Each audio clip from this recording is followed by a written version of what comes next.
The initial stages of a subjective assessment from a therapist's point of view are going to include identifying the source of the symptoms, what factors have contributed to their development, is it environmental or emotional, are there any precautions or contraindications to the examination, what is the prognosis of the condition and the stage that it's at and the seriousness. Has the client been to the doctor already? Have they got a diagnosis? Identify where the focus of the physical examination should lie, what part of the body you should be examining, and formulate a working sort of hypothesis of the problem with the information that you've been given. Key considerations and clinical reasoning are going to be vital at this stage, and communication. Where is the pain, and working to a pain guide so that you know how painful the pain is, what sort of pain it is. Get the client to show you exactly where the pain is, and listening to how they describe the pain, what words they use, and their mannerisms when they're giving you that information. Quite often, in my experience, I find that patients don't really tell you exactly what's going on with them on the first or even the second clinical visit, and quite often listening to their small talk, why they're there, listening to the details, establishing a good profile will give you a better understanding of where and why they're suffering from what they are. We're obviously going to include some things in the client profile: their age, their occupation, what their sporting history is like, getting an idea of the family and the family medical history. Do they come from a family who have historically always exercised, or is this somebody who's trying to get into an exercise regime that's not normal for their family group? What hobbies does your client have can be very pertinent to the problems that they're suffering. Having a visual chart and completing a pain chart can be very, very useful. Marking the areas of pain and the symptoms on this chart, differentiating the areas of pain should be clearly marked. Pain that can be referred, a tick representing no problems. So filling out a visual chart can be very useful from visit to visit. Pain is very subjective and subjected to each individual, and pain thresholds are very different as well. So we need to have an understanding of the quality of the pain and the intensity of the pain that the client is suffering from. So we use the VAS scale 1 to 10, visual analog scale. We explain to the client that 1 is the lowest pain, 10 is the highest pain. So when there's 1, there's no distress, there's no discomfort. When there's 2, then it's going to be an annoying pain. When there's 4, it's going to be uncomfortable pain. 6 would be dreadful. 8 would be horrible. And anything up to 10 is going to be really agonizing. So when we work as a therapist, we tend to want to work at about a 7, or what I call a pleasurable agony level. It feels uncomfortable, but it feels as though it's doing you good. So we need to understand with our client and set what our scale is going to represent. So VAS scale 1 to 10, these are their markers, but personally I wouldn't have 6 as dreadful. I would have 6 as, yes, uncomfortable, but 7 is the pain threshold that I tend to work with. So the depth of pain, is it in the deep muscles? Is it in superficial joints? Is there an abnormal sensation? Is there burning? Is there tingling, numbness? Is it constant? Is it intermittent?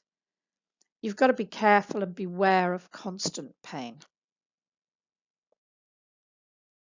Key factors to consider when taking your client profile: any of aggravating factors. Is there any movements or postures that the client does that increases symptoms like getting dressed, running upstairs, running downstairs. Quite often clients don't realise that pains are worse when they do certain things. So it is just as well to sort of just ask them whether getting dressed makes a difference. When they bend down to put on their shoes, are they able to do up their bra? There are certain things like climbing stairs.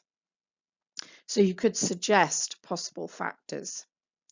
Identifying the irritability in movements to be avoided during assessment. So if the client says, actually brushing their hair is going to be an irritating factor, the last thing you want to be doing is whipping the arm up over their head and creating an uncomfortable or aggressive pain.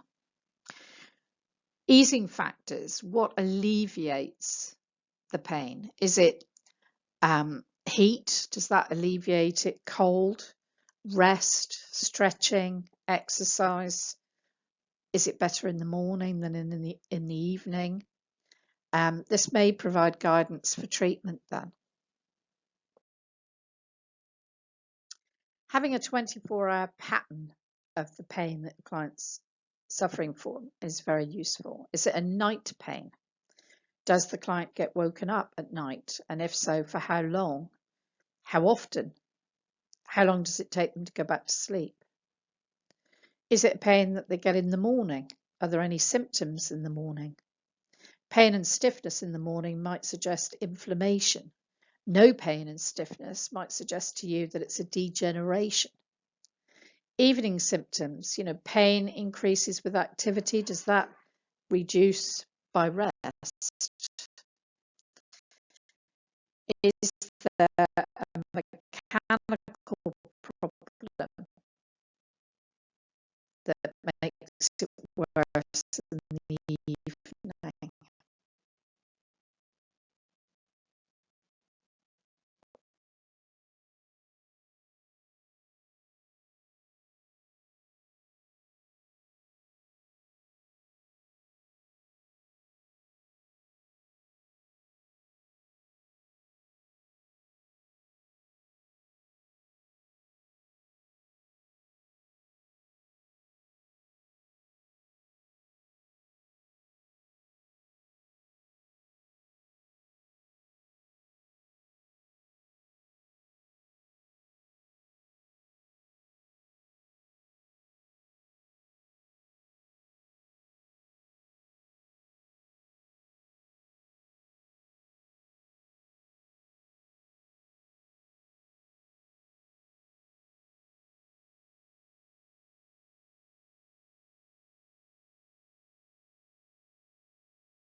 Getting a full picture of when the pain started, how it started.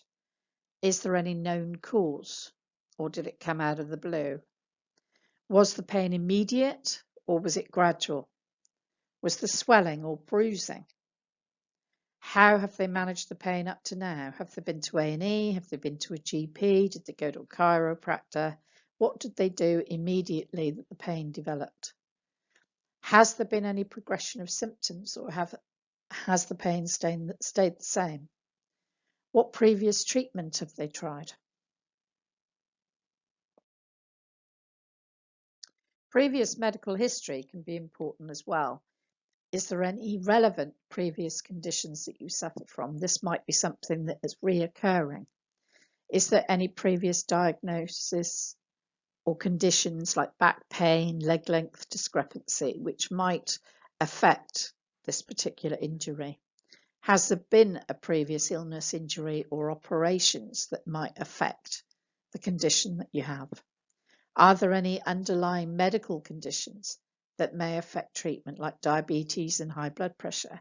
So we need to consider contraindications and make sure that the client fills out a thorough medical history to identify any contraindications.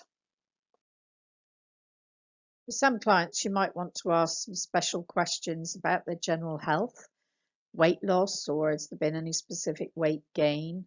Do they suffer from rheumatoid arthritis? And if so, which particular joints?